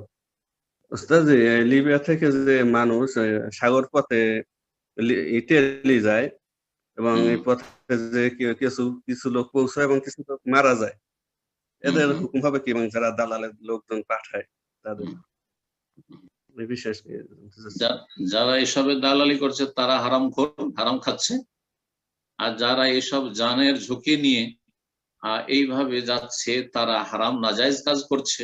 এইভাবে অমুসলিম দেশে হোক আর মুসলিম দেশে হোক চোরা রাস্তায় অনুপ্রবেশ জায়েজ নয়, হারাম। বৈধভাবে যে কোনো জায়গায় যেতে হবে, বৈধভাবে যেতে হবে, সেটা বৈধ ভিসা নিয়ে অনুমতি নিয়ে যেতে হবে। এসব ঝুঁকিপূর্ণ। আর এসব করতে গিয়ে যারা মারা যাচ্ছে তারা আত্মহত্যাকারী, ভালো করে শুনে রাখেন। এসব করতে গিয়ে যারা মারা যাচ্ছে ডুবে, অথবা কোন বন জঙ্গলে সাপ বিচ্ছু তাদেরকে দংশন করেছে, যেমন দেখলাম সুবহানাল্লাহ সে বসনিয়ার অথবা এরকম কোন একটি দেশের বন জঙ্গলে বেচারারা কি যে অবস্থায় আছে, আহা। তো এরা নিজেদেরকে ধ্বংস করছে। নিজেদেরকে ধ্বংসে তোমরা ঠেলে দিও না, আল্লাহ নিষেধ করেছেন। এবং এই অবস্থায় যদি মারা যায় তো আত্মহত্যা করবেন না। জি, এই দুটো রুজির জন্য, পেটের জন্য এত মরিয়া। আরে এর যদি চারানা একটু চেষ্টা করতেন জান্নাত লাভের জন্য, তো জান্নাত সহজ হয়ে যেত। এবং জান্নাতের জন্য যদি দৌড় দিতেন তো রিজিকের রাস্তাও সহজ হয়ে যেত। সামান্যতে পরিতৃপ্তি চলে আসতো, ডাল ভাত খেয়েই শান্তি আসতো দেশে, আর আপনার জন্য আল্লাহ বহু রিজিকের রাস্তা খুলে দিতেন। কিন্তু মানুষ যখন দুনিয়ার পিছনে ছুটে আর দিনকে পিছনে ছুঁড়ে ফেলে দেয়, জান্নাতের রাস্তাকে উপেক্ষা করে, তখন আল্লাহ দুনিয়াতেও অশান্তি দেন না। দুনিয়াটা শান্তির সাথে হাসিল হয়, অশান্তির শেষ থাকে না। আর দিন তো পেলই না, জান্নাত তো পেল না, হতভাগা। আলহামদুলিল্লাহ, আলহামদুলিল্লাহ বলা উচিত ওই সব দিনী ভাই বোনদের যাদেরকে আল্লাহ রাব্বুল আলামিন সামান্য কিছু দুনিয়া দিয়েছেন, তাতে মনের পরিতুষ্টি আছে, মনে মানসিক শান্তি আছে। আলহামদুলিল্লাহ, যা খাচ্ছি আলহামদুলিল্লাহ, দিনের উপর তো আছি, জান্নাতের পথে তো আছি, তাওহীদ সুন্নাতের উপর তো আছি, আলহামদুলিল্লাহ। এর চেয়ে তো বড় শান্তি কিছু নেই। এই জন্য মুহাদ্দিসিন কিরামদের অনেকে সালাফগণ বলেছেন যে আমরা যে কত শান্তিতে আছি। আব্দুল্লাহ বিন মুবারক রাহমাতুল্লাহ আলাইহি, যিনি আমিরুল মুমিনিন ফিল হাদিস, বড় মুহাদ্দিস ছিলেন, আল্লাহু আকবার, তিনি বলতেন যে আমরা যে কত সুখে শান্তিতে আছি, যদি আজকালকার রাজাধিরাজারা জানতো যে কত শান্তিতে আমরা আছি। আর এই রাজাধিরা কত যে অশান্তিতে আছে, মানসিক অশান্তিতে, নিরাপত্তাহীনতা আছে, কত যে পেরেশানিতে আছে, কত টেনশনে আছে, তাহলে আমাদেরকে বেঁচে থাকতে দিত না এই নিয়ামত কেড়ে নেওয়ার জন্য। কিন্তু এই মানসিক শান্তি কেউ কারো কাছ থেকে কেড়ে নিতে পারে? আমার যে মানসিক শান্তি আছে এটা কেউ সারা দুনিয়া বলে কেড়ে নেবো, ফিরে নিতে পারে? তো আল্লাহ আলহামদুলিল্লাহ। এই জন্য মুমিন যে নেক ব্যক্তি, সুখে থাকলেও আলহামদুলিল্লাহ, দুঃখে থাকলেও আলহামদুলিল্লাহ। সুখে থাকলে আল্লাহ শুকরিয়া আদায় করে, দুঃখে থাকলে সবর করে, সব অবস্থায় ভালো। এই জন্য হাদিসে বলা আছে ফাকানা খায়রাল্লাহ। তো আল্লাহ রাব্বুল আলামিন যেন মুসলিমদেরকে অল্পতে সন্তুষ্ট হওয়ার তৌফিক দান করেন এবং হালালে যেন বরকত দান করেন, হারামের পথ থেকে বেঁচে থাকার তৌফিক দান করেন। আবার বলছি, অবৈধ উপায়ে মুসলিম দেশে হোক অমুসলিম দেশে হোক এইভাবে অনুপ্রবেশের চেষ্টা করা, আর এই সব ইউরোপের জান্নাতের, এই দাজ্জালের জান্নাতের স্বপ্ন দেখা, এসব অসৎ লোকদের কাজ, কোনো ভালো মানুষের কাজ নেই। আল্লাহ যেন মুসলিমদেরকে এই সব রাস্তা থেকে, যা দুনিয়াতেও ঝুঁকিপূর্ণ এবং আখিরাতের জন্য ঝুঁকিপূর্ণ, আল্লাহ যেন ফিরে আসার তৌফিক দান করেন। আমিন। তো ইনশাআল্লাহ এ পর্যায়ে প্রশ্ন করবেন জেসমিন, আপনি প্রশ্ন করুন।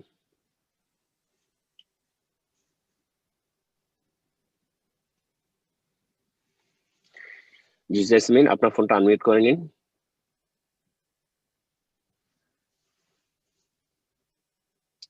ওকে ইনশাআল্লাহ, তো আমরা আরেকজনকে সুযোগ করে দিচ্ছি।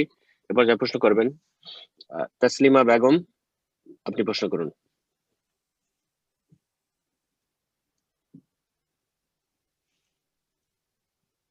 আসসালামু আলাইকুম ওয়া রাহমাতুল্লাহি ওয়া বারাকাতুহু। ওয়ালাইকুম আসসালাম ওয়া রাহমাতুল্লাহি ওয়া বারাকাতুহু। জি বলেন। কেমন আছেন? আলহামদুলিল্লাহ, বলেন। বারাকাল্লাহু ফিক। সাইদ, আমার কথা হচ্ছে যে আমরা যখন পড়ি কোরআন যে আল্লাহকে অস্বীকার করে কাফেররা, তারপরে মুশরিকরা, খ্রিস্টানরা, তাহলে আল্লাহ কি এর মাধ্যমে কি কষ্ট পায়? মানে আল্লাহর কি কষ্ট হয় নাকি আল্লাহর কোনো নাই, কষ্ট নাই? হ্যাঁ, আল্লাহ কষ্ট পান, অবশ্যই আল্লাহ কষ্ট পান। আল্লাহর নাফরমানি করলে আল্লাহ কষ্ট পান। আল্লাহ রাব্বুল আলামিনকে যে কোনো দিক থেকে আল্লাহ রাব্বুল আলামিনের আদেশ নিষেধের বিপরীত কিছু করলেই তিনি কষ্ট পান। যেমন হাদিস প্রমাণ করে, ইউজিনি ইবনু আদম ইয়াসুব্বুদ-দাহর, আদম সন্তান আমাকে কষ্ট দিয়ে থাকে কারণ তারা যুগ জামানাকে গালমন্দ করে। কেউ যদি যুগ জামানাকে গালমন্দ করে, আরে যুগ জামানা ভালো না, যেমন আজকাল আমাদের বাংলা ভাষী কি বলে, মানুষ ভালো না দেশের, বলছে যুগ জামানা ভালো না।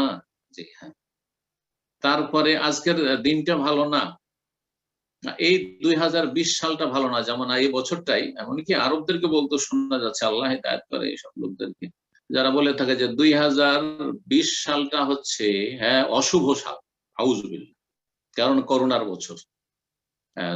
এসব না করে যদি আল্লাহর দিকে তওবা করে ফিরে আসতো তো হয়তো আল্লাহ আযাব উঠিয়ে নিতেন, এ বালা মুসিবত উঠিয়ে নিতেন। কিন্তু এসব কথার জন্য হয়তো আল্লাহর আযাব আরো দীর্ঘায়িত হচ্ছে।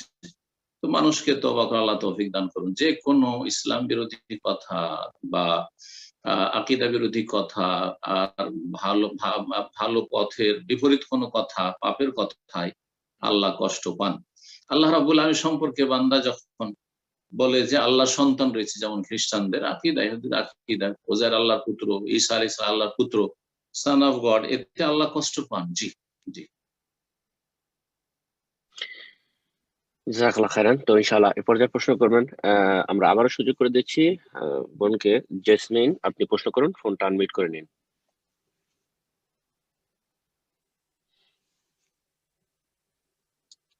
জেসমিন, আপনার ফোনটা আনমিউট করে নিন, আপনাকে আবার সুযোগ দেওয়া হচ্ছে ইনশাআল্লাহ। জাযাকাল্লাহ খাইরান।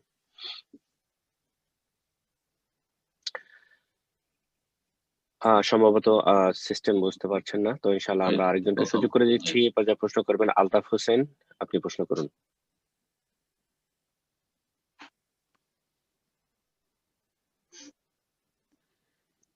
সবাই বুঝছেন না নাকি সিস্টেম?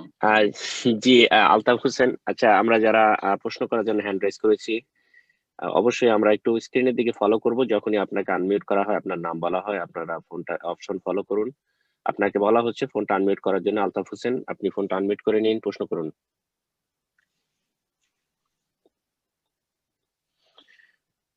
জি জেসমিন ফোন আনমিউট করেছেন, আপনি আবারও ওনার ফোন মিউট হয়ে গেছে। জি জেসমিন, আপনি প্রশ্ন করুন। ওনার লাইন ড্রপ করছে, তো ইনশাআল্লাহ আমরা এই পর্যায়ে সুযোগ করে দিচ্ছি মাহদি, আপনি প্রশ্ন করুন। আসসালামু আলাইকুম স্যার। আসসালামু ওয়া রাহমাতুল্লাহি ওয়া বারাকাতুহু। জি আলহামদুলিল্লাহ। জি বলেন স্যার। বলছিলাম আমি এবার অনার্স পাস করেছি আলহামদুলিল্লাহ। মাশাআল্লাহ। আমরা তো পড়ালেখা করি। আসসালামু আলাইকুম। আরেকজন ঢুকে পড়েছেন নাকি? জি আপনাকে আমি মিউট করে দিয়েছি, তো আমরা ইনশাআল্লাহ একটু ফলো করি। যখন প্রশ্ন করতে বলা হয় তখনই আমরা প্রশ্ন করি, আর যদি স্কিপ হয়ে যায় আমরা অপেক্ষা করি। যেহেতু আরেকজন প্রশ্ন করছেন ওনাকে সুযোগ করে দিই। তো যে জি আপনি কন্টিনিউ করুন মাহদি, জাযাকাল্লাহ খাইরান। ঠিক, এখন আমরা পড়ালেখা করি আব্বু আন্ডারে রয়েছি। এখন আব্বু মানে আব্বুদের এসে রয়েছে আর কি অরিজিন, তো তারা চাচ্ছে যে বিবাহ দিতে, আর এই টাইমে বিবাহ করাটা জরুরি। কিন্তু এমন একটা প্রবলেমে রয়েছে এখানে, চাকরি না করলে মানে একটা খুব চাপ, প্রেশার। তো কি এখানে সবসময় মনে হয় যে চাকরি করার পরেই করি কিংবা এখন করি, কি করব আসলে বুঝতে পারি না, কোনটা করা উচিত হবে? আপনার আব্বা আপনার অভিভাবক, তাই না? তো আপনার আব্বা যদি আপনাকে বলে যে তুমি বিয়ে করো, আমি তোমার খরচ খরচা চালাবো, তোমার ওয়াইফ যে আসবে আমার বৌমা তার খরচ খরচা চালাবো, তো আপনার জন্য লেখাপড়ার সাথে বিয়ে করানোটাই হবে শ্রেয়, সেটি হবে উত্তম। জি, আর এর মাধ্যমে আপনি সৎ নিয়ত রাখবেন, গুনাহ থেকে বেঁচে থাকবেন। আর ছাত্র জীবনে বিয়ে করলে লেখাপড়ায় বাধা, এরকম ভুল কথা। মদিনা ইউনিভার্সিটিতে অধিকাংশ ছেলেরা বিবাহিত হয়ে লেখাপড়ার জন্য আসে। আমি নিজে মদিনা ইউনিভার্সিটি আসার 11 মাস আগে বিয়ে করেছি। পুরো মদিনা ইউনিভার্সিটির লেখাপড়াটা আমার বিবাহ পরে। তো যারা লেখাপড়া করার তারা লেখাপড়া বিবাহ করে করতে পারবে। জি হ্যাঁ, পরিবার থেকে দূরে থেকে করতে পারবে, আর পরিবার যদি সাথে থাকে তো আরো ভালো, নিয়ামত। গুনাহ থেকে বেঁচে থাকলেন, অনিষ্ট থেকে বেঁচে থাকলেন পাপের, আর তার সাথে আপনি বরং শান্তির সাথে লেখাপড়া করতে পারলেন। যদি আপনি বাবার ঘরে থেকে আর ওয়াইফের সাথে থেকে লেখাপড়া করতে পারেন তো আরো শান্তি, তাতে আরো শান্তি। যদিও তাতে মনে করছেন যে কিছুটা ডিস্টার্ব হবে লেখাপড়ায়, কিন্তু না, তাতে বরকত হবে। তারপরে আল্লাহ রাব্বুল আলামিন সূরা নূরে বলেছেন যে অভাবী যদি অভাবমুক্ত হতে চায় তো বিয়ে করুক। জি, ইয়াকুনু ফুকারা ইউগনিহুমুল্লাহু মিন ফাদলি, কেউ যদি অভাবী দরিদ্র থাকে, কারো দারিদ্র থাকে আর বিয়ে করে, তাহলে আল্লাহ তার অনুগ্রহে তাদেরকে কি করে দেবেন, অভাবমুক্ত করে দেবেন, সচ্ছল করে দেবেন।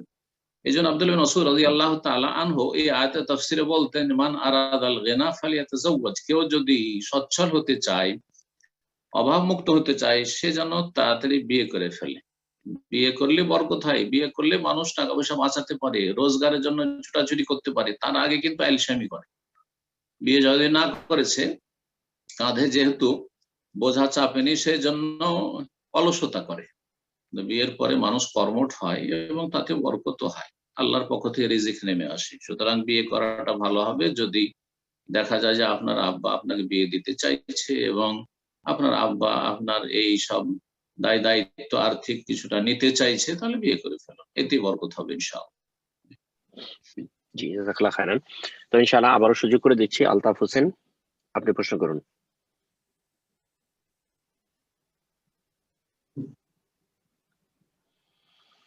জি আলতাফ হোসেন, প্রশ্ন করুন। আপনার ফোনটা আনমিউট করে নিন।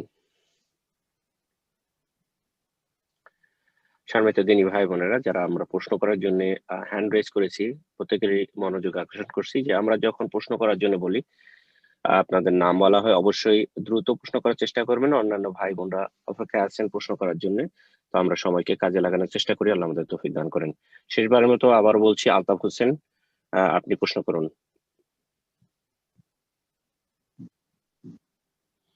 তো ইনশাআল্লাহ আমরা আরেকজনকে সুযোগ করে দিচ্ছি, এসকে আজকার আলী, আপনি প্রশ্ন করুন। আসসালামু আলাইকুম রহমতুল্লাহ, স্যার কেমন আছেন? ওয়ালাইকুম আসসালাম ওয়া রাহমাতুল্লাহি ওয়া বারাকাতুহু। বলেন আসকার আলী। জি জি, আমি রিয়াদ থেকে বলছি স্যার, আমার ইন্ডিয়ায় বাড়ি। বলেন। যে আমাদের বাঙালি সমাজে যে দেখা যায় যে আমাদের সকলেই যৌথ পরিবারে থাকতে অভ্যস্ত।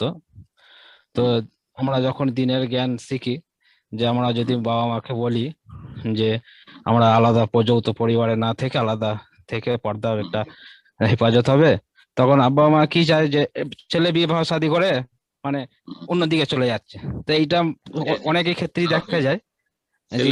তো যৌথ যে এটা আমরা যদি আলাদা ভাবে পিতা মাতারও খেদমত করতে চাই এবং আলাদা ভাবে আমাদের পর্দাটাও হেফাজত করলো এবং সবকিছুটাই বজায় রইলো, কিন্তু পিতা মাতা এখানে অনেক সময় মনোমালিন্য ভাব দেখা যায়। জি জি, বুঝতে চায় না, এই সম্বন্ধে বলবেন। জাযাকাল্লাহ খাইর। আল্লাহ রাব্বুল আলামিন নারীদের জন্য হিজাব, পর্দা ফরজ করেছেন। পর্দা যেন বাড়ির বাইরে গেলে পর্দা হইতে হবে, বাড়ির ভিতরেও যদি নন মাহরাম থাকে, গায়ের মাহরাম থাকে, যারা মাহরাম নয়, তাহলে তাদের থেকে পর্দাটা আরো বেশি জরুরি। এই জন্য রাসূলুল্লাহ সাল্লাল্লাহু আলাইহি ওয়াসাল্লাম দেবরদের সম্পর্কে বলেছেন, ভাসুরদের সম্পর্কে বলেছেন, নারীদের আল-হামু আল-মউত, দেবর ভাসুরকে মরণের মতো ভয় করবে। দেবর ভাসুর থেকে যেমন মরণের থেকে মানুষ কত আপ্রাণ চেষ্টা করে বাঁচার, সেই রকমই দূরে থাকার চেষ্টা করবে, কারণ এখানে ফিতনার আশঙ্কা বেশি। ভাইয়ের বাসা, ভাইয়ের বাড়ি, ভাইয়ের ঘরে ঢুকে যাচ্ছে, কেউ কিছু এটাকে দোষণীয় মনে করছে না। বাইরের লোক তো ঢুকতে পারবে না, কিন্তু ঘরের লোক ঢুকলে কেউ কিছু মনে করবে না, এখান থেকে ফিতনা শুরু হবে। এইরকম আমাদের দেশে যেমন দেবরের ফিতনাটা বড় ফিতনা নারীদের জন্য, তেমনি শালিকার জন্য দুলাভাইয়ের ফিতনা, জি বড় ফিতনা।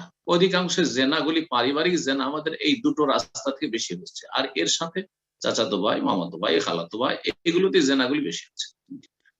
আর এইসব পর্দাগুলি যদি করতে হয়, তাহলে বাড়িতে পুরোপুরি পর্দা এমন হতে হবে যে বাড়িতে মহিলাদের সাথে কোনো নন মাহরাম থাকবে না, শুধু মাহরাম থাকবে। অর্থাৎ আপনার বাবা থাকবে, যিনি শ্বশুর, আপনার ওয়াইফের শ্বশুর, কোনো ফিতনার আশঙ্কা নেই। আপনার দাদা থাকুক, দাদা শ্বশুর মাহরাম, এইরকম। আপনার ছেলেরা থাকবে এইভাবে। কিন্তু আপনার ভাইয়েরা থাকবে, আপনার ওয়াইফের দেবর ভাসুর একসাথে, আর দুলা ভাইয়েরা আসছে, বাড়িতে ঢুকছে, বাড়িতে খাচ্ছে যাচ্ছে, আবার শালার ঘরে ঢুকছে, শালার ওয়াইফের ঘরে ঢুকছে, আউযুবিল্লাহ, এসব অনইসলামিক পরিবার আসলে। তো যার ফলে খুব মানে পাপ ছড়িয়ে গেছে আমাদের দেশের পরিবারগুলিতে। পাপ মুক্ত পরিবার পাওয়াটা খুব জটিল হয়ে গেছে। এগুলো থেকে মুক্ত হইতে হইলে ইসলামিক পরিবার গঠন করতে হবে। ইসলামিক পরিবার যদি গঠন করতে হয় তাহলে যেমনটা বললাম যে যেই বাড়িতে আপনি থাকবেন আপনার ওয়াইফকে নিয়ে, সেখানে শুধু মাহরামরা থাকবে। গায়ের মাহরাম, নন মাহরাম যদি বাইরে থেকে আসে তখন মহিলাদেরকে বলা হবে তোমরা নিজের ঘরে ঘরে কক্ষে ঢুকে পড়ো, আর তারপরে নিয়ে এসে ভিতরে খাওয়ান। আপনি ভগ্নিপতিকে খাওয়াবেন, দুলাভাইকে খাওয়াবেন, খাওয়ান, আপনার ভাইকে খাওয়াবেন, খাওয়ান, কিন্তু আপনার ওয়াইফকে বলেন যে তুমি ভিতরে থাকো, এখন বাইরে থেকে মানুষ নিয়ে আসছি ভিতরে, এইভাবে। আর রাত দিন এভাবে পাঁচ ভাইয়ের স্ত্রী একজন অপরজনের স্ত্রীকে দেখছে, ভাবিকে দেখছে, ছোট ভাইয়ের স্ত্রীকে দেখছে, রাত দিন আউযুবিল্লাহ, এটা হারাম। এইরকম এই যে এই পরিবার গঠন করা হারাম, এগুলি বুঝাইতে হবে, বাপ মাকে বোঝাতে হবে। বাপ মা আমার দেশের অজ্ঞ আসলে দিন সম্পর্কে, জানি না। আরে সন্দেহ করছো নাকি? আমার ছেলেদের খারাপ মনে করছো নাকি? মানে এত তাদের বিশ্বাস, শরীয়তের বিধান মানতে চায় না, সন্দেহ করছো। তুমি খারাপ সেই জন্য অন্যকে খারাপ ভাবছো, জাহেল এগুলো। তো বোঝাবার চেষ্টা করতে হবে। আর তারপর বিয়ে দেওয়ার সাথে সাথে আলাদা বাড়ির ব্যবস্থা করবে। আর যদি তা না করে, সেটাকে সামাজিক ভাবে খারাপ মনে করা হয় যে বিয়ের সাথে সাথে জুদা হয়ে গেল, সেপারেট হয়ে গেল, তাহলে বড় উঠান করেন আর প্রত্যেকের রুম আলাদা করেন, আর রুমের সাথে সাথে একটু ঘেরা করে দেন। ওই ঘেরার ভিতরে আপনার স্ত্রী থাকবে, আর কাজ করার সময় পর্দার সাথে এসে কাজ করে দিবে, আর কাজ করে দিয়ে শাশুড়ির সাথে কাজ কাম করে দিয়ে নিজের ঘরে চলে যাবে। এইভাবে পর্দার ব্যবস্থা করেন। একসাথে খাওয়া দাওয়া করেন, যৌথ পরিবারে যদি খাওয়া দাওয়া করেন পর্দা মেনটেন করে, অসুবিধা নেই।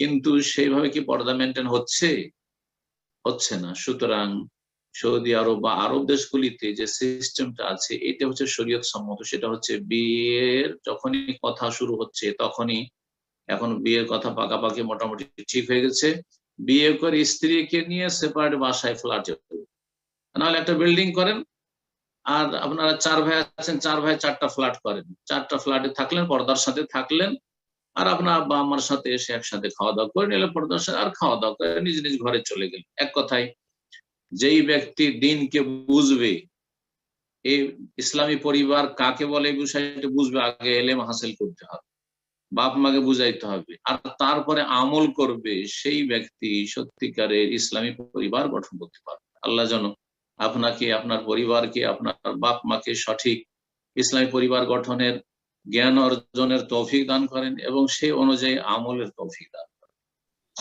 আমিন।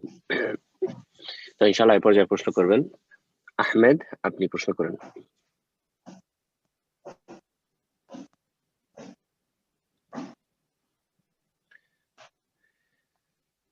আহমেদ, আপনার ফোনটা আনমিউট করে নিন, প্রশ্ন করুন। সরি, আপনার ফোনটা আবারও মিউট হয়ে গেছে, আপনি ফোনটা আবারও আনমিউট করে নিন। জি, প্রশ্ন করুন। আসসালামু আলাইকুম ওয়া রাহমাতুল্লাহ। ওয়া আলাইকুম আসসালাম ওয়া রাহমাতুল্লাহি ওয়া বারাকাতুহু। জি বলেন। শায়েখ, আমার প্রশ্নটা হচ্ছে, যদি duty free item duty free থেকে কিনে বাইরে বিক্রি করা হয়, সেটা কি হারাম হবে? কারণ ওই ডিউটি ফ্রি আইটেমটা শুধু প্যাসেঞ্জারদের জন্য, তো ওই আইটেমটা যদি আমি কিনে বাইরে বিক্রি করি তাহলে এটা কি হারাম হবে? আপনি যখন কিনে নিলেন তখন সেটার মালিক আপনি, কথা বলছেন না? সেটা ডিউটি ফ্রি কেনেন আর যাই কেনেন, যখন আপনি কিনে আপনার কেনা হয়ে গেল তখন আর কারো আপনার উপর শর্ত আরোপ করার কোনো অধিকার নেই। আমার জিনিস, আমি পয়সা তোমাকে দিয়ে দিচ্ছি ন্যায্য, সুতরাং এটি আমার পুরো মালিকানাধীন, আমি সেটাকে নিজে ব্যবহার করি অথবা যে কোনো কারো কাছে বিক্রি করি, এতে কারো যায় আসে না। তো আমার যেটা আমি যেটুকু বুঝছি এই ক্ষেত্রে কোনো শরীয়তে বাধা নিষেধ নেই। জাযাকাল্লাহ খায়রান। পর্যায়ে প্রশ্ন করবেন মোহাম্মদ আজাদ, আপনি প্রশ্ন করুন।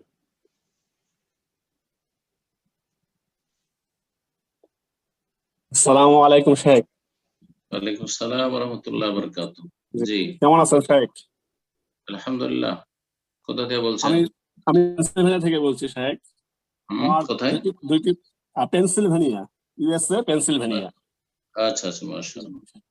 শেখ আমার দুইটা প্রশ্ন আছে শেখ। একটা প্রশ্ন হচ্ছে পা মাসে করার পরে মোজার উপর পরবর্তীতে আমি যদি অজু থাকা অবস্থায় মোজা যদি খুলে ফেলি কোনো কারণে, আমাকে কি পুনরায় অজু করতে হবে পরবর্তী সালাতের জন্য? আমার অজু কি চলে যাবে না পরবর্তীতে আমাকে আবার অজু করতে হবে? বুঝে নিচ্ছি, প্রশ্ন বুঝে নিচ্ছি আপনার। পায়ে মোজা ছিল আর মোজা আপনি তাহারাত অবস্থায়, অজু অবস্থায় পরিধান করেছেন, এটি শর্ত। আর সে মোজা চামড়ার হোক অথবা কাপড়ের মোজা হোক, মোজার উপর মাসে করতে পারবেন। মোজা আপনার মাসে করার পরে যদি মোজাটা খুলে ফেলেন, উজু থাকা অবস্থায় মোজা খুলে ফেললেন, তো মোজা খুললে কি উজু নষ্ট হয়ে যায়? কারণ মাসাটা হয়েছে আপনার মোজার ওপর, তো যার উপর মাসাটা হলো সে ওটা খুলে ফেলে দিলেন, তাহলে কি উজু নষ্ট হয়ে যাবে? একদল ফুকাহারা বলেছেন হ্যাঁ, যার উপর মাসা করেছে সেটা তো খুলে ফেলে দিল, সুতরাং উজু নষ্ট হয়ে যাবে। কিন্তু এর পক্ষে কোনো দলিল নেই এই যুক্তি ছাড়া যে এই যার উপর মাসা করা হয়েছিল সেটা খুলে ফেলা হয়ে গেছে, এছাড়া কোনো দলিল যেহেতু নাই, সুতরাং উজু ভঙ্গের কারণ এটি নয়। সুতরাং যদি উজু থাকে, মানে যে উজুতে মাসা করলেন সেই উজুটা বহাল আছে, আর তারপরে মোজাটা খুলে ফেলে দিয়েছেন, সে সলাতের আগে অথবা সলাতের পরে আপনি খুলেছেন, আর তারপরে আবার সলাতের ইচ্ছা করেছেন, তখন কি আবার পুনরায় উজু করা লাগবে? না, উজু ভঙ্গের কোনো দলিল যেহেতু নাই, সুতরাং সঠিক মত হচ্ছে যে উজু ভাঙে নাই। এই মাসআলাটি ঠিক ওই রকমই, যেমন কেউ যদি মাথায় চুল ছিল, বড় বড় চুল, অনেকে বড় চুল রাখছেন, বা ছোট চুল হোক, চুল ছিল আর ওতে মাসা করলেন, আর মাসে করার পরে উজু আছে, ওই অবস্থায় যদি মাথা নেড়া করেন, মাথা মুন্ডন করে নেন, তো যেই চুলের উপর মাসা করে সেই চুল তো চলে গেল, তাহলে কি আমার উজু নষ্ট হয়ে যাবে? না, মোটে উজু নষ্ট হবে না। যেমন এখানে উজু নষ্ট হবে না, ঠিক ওই রকম মুজার মাসা, যার উপর মাসা করে সেটা খুলে দিলে উজু নষ্ট হবে না। জি। দ্বিতীয় প্রশ্নটি স্যার, দ্বিতীয় প্রশ্ন হচ্ছে সূরা আহজাবের 21 নম্বর আয়াতে এখানে আল্লাহ বলেছেন যে তোমাদের মধ্যে উত্তম আদর্শ রয়েছে রাসূলুল্লাহ সাল্লাল্লাহু আলাইহি ওয়াসাল্লামের আদর্শের মধ্যে। যারা আল্লাহকে এবং শেষ বিচারের দিনকে ভয় করে, যারা আল্লাহকে বেশি স্মরণ করে, তাহলে কি এখানে বোঝা যাচ্ছে শাইখ যে আল্লাহ রাসূলের আদর্শ অনুসরণ না করলে আল্লাহ এবং শেষ বিচারের দিনকে ভয় করা হচ্ছে না? এই আয়াতটা যদি ব্যাখ্যা করতেন শাইখ। জি, আপনার প্রশ্ন কি? প্রশ্নটা হচ্ছে যারা আল্লাহ রাসূলের আদর্শ অনুসরণ করে না, তারা কি আল্লাহ এবং শেষ বিচারের দিনকে কি ভয় করে না? জি, কথা ঠিক। আল্লাহ রাব্বুল আলামিন ইরশাদ করেছেন সূরা আহজাবে যে লাকাদ কানা লাকুম ফি রাসূলিল্লাহি উসওয়াতুন হাসানাহ, নিঃসন্দেহে তোমাদের জন্য রয়েছে রাসূলুল্লাহ সাল্লাল্লাহু আলাইহি ওয়াসাল্লামের ভিতরে উসওয়াতুন হাসানা, উত্তম আদর্শ। রাসূলুল্লাহ সাল্লাল্লাহু আলাইহি ওয়াসাল্লামের মধ্যে রয়েছে উত্তম আদর্শ, অর্থাৎ রাসূলুল্লাহর পুরো জীবনটা, যতদিন তিনি রাসূলুল্লাহ সাল্লাল্লাহু আলাইহি ওয়াসাল্লাম, এটা হচ্ছে তোমাদের জন্য উত্তম আদর্শ। রাসূলুল্লাহ 40 বছর বয়সে রাসূল হয়েছেন, রিসালাতের 23 বছরের জীবনটি আমাদের জন্য উত্তম আদর্শ। সুতরাং এখান থেকে একটি বিষয় আমরা জানতে পারলাম যে নবুয়াত রিসালাতের পূর্বে যে 40 বছর নবী সাল্লাল্লাহু আলাইহি ওয়াসাল্লামের জীবন ছিল, সেই জীবনের ভালো কাজগুলি আমরা শরীয়ত মনে করে করব না। যেমন তিনি হীরা পাহাড়ের গুহায় গিয়ে ইবাদত বন্দি করেছেন, সুতরাং কেউ মক্কায় এসে হীরা পাহাড়ের গুহায় গিয়ে নফল পড়া শুরু করবেন, যেমন অনেকে যাচ্ছেন বিদআতপন্থীরা, সেখানে লাইন লাগিয়ে নফল পড়ছেন, আর তারপরে সেখানে যাওয়া সওয়াবের কাজ মনে করবেন না। ওইরকমই আপনার দেশে কোনো গুহায় গিয়ে আপনি ইবাদত বন্দিগি শুরু করবেন, নবীও তো গুহায় ইবাদত করেছেন, হীরা পাহাড়ের গুহায়, আমি আমাদের পাহাড়ের গুহায় ইবাদত করব, এটা জায়েজ নয়, কারণ এটা রিসালাতের জিন্দেগির বাইরে ছিল। এই বিষয়টি বুঝে নেওয়ার পরে যে কথাটি আপনি প্রশ্ন করছেন, সেটা হচ্ছে আল্লাহ বলছেন যে তোমার জন্য উত্তম আদর্শ রয়েছে রাসূলুল্লাহর ভিতরে, লিমান কানা ইয়ারজুল্লাহ ওয়াল ইয়াউমাল আখির ওয়া যাকারাল্লাহ কাসীরা, যেই ব্যক্তি আল্লাহর সাথে সাক্ষাতে আশাবাদী এবং পরকালে আল্লাহর সাথে সাক্ষাতে আশাবাদী, এবং আল্লাহকে বেশি বেশি স্মরণ করে, তাহলে কি যেই ব্যক্তি রাসূলুল্লাহ সাল্লাল্লাহু আলাইহি ওয়াসাল্লাম উত্তম আদর্শ হিসাবে মেনে নেয় না, সেই ব্যক্তি আল্লাহর প্রতি বিশ্বাসী নয় বা পরকালে বিশ্বাসী নয়? এটা কি বোঝানো হয়েছে? এখানে মূলত বোঝানো যে বিষয়টি হয়েছে সেটা হচ্ছে যে সত্যিকার অর্থে রাসূলুল্লাহ সাল্লাল্লাহু আলাইহি ওয়াসাল্লামকে উত্তম আদর্শ হিসাবে গ্রহণ করবে ওই সব লোকেরা যার আল্লাহর সাথে সাক্ষাতে আশাবাদী, যে আল্লাহর কাছে সাক্ষাৎ করে কিছু পেতে চায়, আল্লাহর কাছে উত্তম প্রতিদান পেতে চায়, জান্নাত পেতে চায়, আল্লাহ সন্তুষ্টি হাসিল করতে চায়, এটা যদি লক্ষ্য উদ্দেশ্য থাকে তাহলে নবী সাল্লাল্লাহু আলাইহি ওয়াসাল্লামকে অবশ্যই উত্তম আদর্শ মনে করবে। আর যেই ব্যক্তির এই বিশ্বাস নেই, আরে নবীকে উত্তম আদর্শ মানলাম তো কি না মানলাম তো কি, কারণ সামনে কোনো টার্গেট নেই যে আল্লাহর কাছে যাব, আল্লাহর কাছে পাবো এবং আল্লাহ সন্তুষ্টি হাসিল করব, সেখানে আমার জন্য জান্নাত রয়েছে, না হলে জাহান্নাম, এইসব তো বিশ্বাসই নেই। পরকালের প্রতি যদি বিশ্বাসী না থাকে তাহলে কি করে নবীকে আদর্শ হিসাবে গ্রহণ করবে?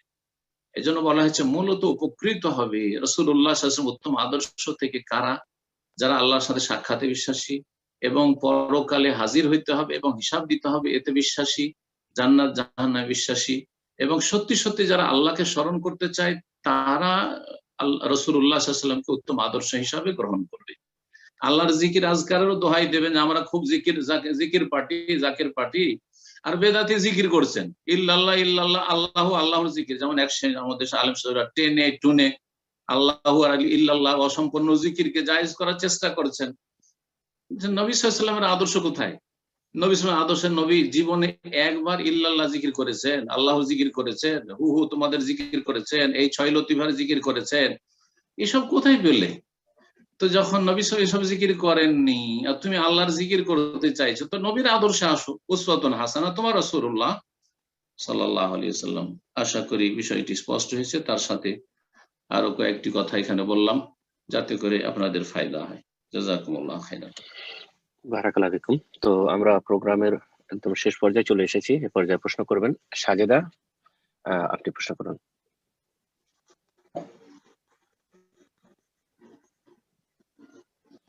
জি সাজেদা, আপনি প্রশ্ন করুন। আসসালামু আলাইকুম ওয়া রাহমাতুল্লাহ। ওয়ালাইকুম আসসালাম ওয়া রাহমাতুল্লাহি ওয়া বারাকাতুহু। জি আমি নিউ ইয়র্ক থেকে বলছি। মাশাআল্লাহ, বলেন। শাইখ আমার দুইটা কোশ্চেন। একটা কোশ্চেন হচ্ছে আমরা যেমন কোরআনের রুকু পড়ি, যে সূরা বাকারা থেকে যে কোনো আয়াত থেকে যেমন রুকু পড়ি, রুকুটা মানে কি আমি বুঝি না। আমার হাজবেন্ড আমাকে জিজ্ঞাসা করছে যে রুকু কি, আমি বলতে পারি নাই। রুকুটা নবী সাল্লাল্লাহু আলাইহি ওয়াসাল্লাম সাহাবা কেরামদের যুগে ছিল না, পরবর্তীতে এটা শুরু হয়েছে।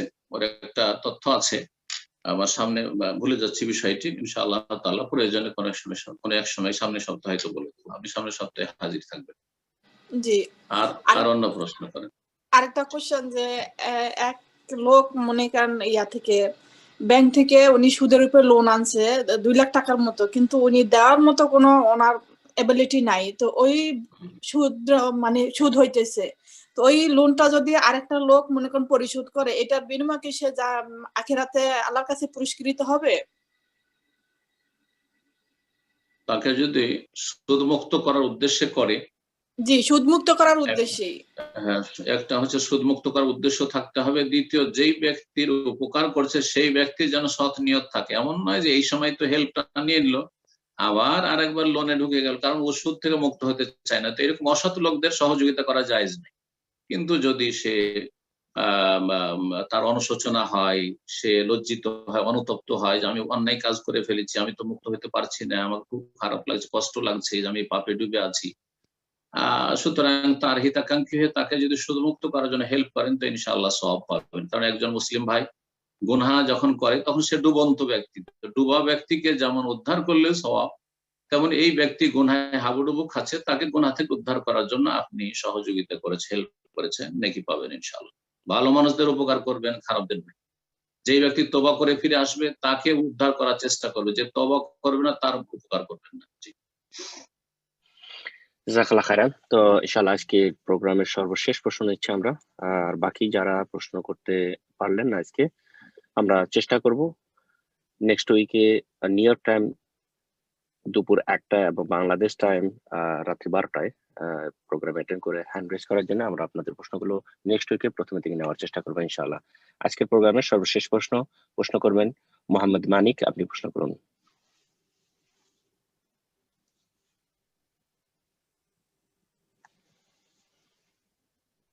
জি মোহাম্মদ মানিক, আপনার ফোনটা আনমিউট করে নিন, প্রশ্ন করুন।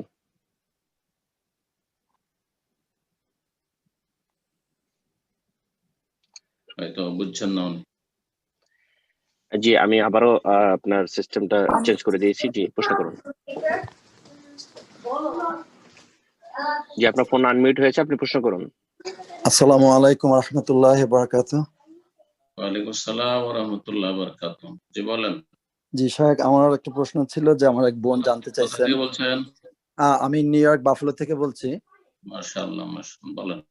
জি, আমার এক বোনের একটা প্রশ্ন ছিল যে সে জানতে চাইছে যে সে যখন নর্মাল টাইমে নামাজের সালাতের বাইরে সারাক্ষণ যখন সংসারের কাজকর্ম করেন, সেই ক্ষেত্রে সে যখন এই যে জিকির আজকার গুলা করে সুবহানাল্লাহ বা আলহামদুলিল্লাহ বা অন্যান্য আদার জিকির আজকার যেটা সারা, সেই ক্ষেত্রে কি বিসমিল্লাহ বলবে কিনা শুরুতে?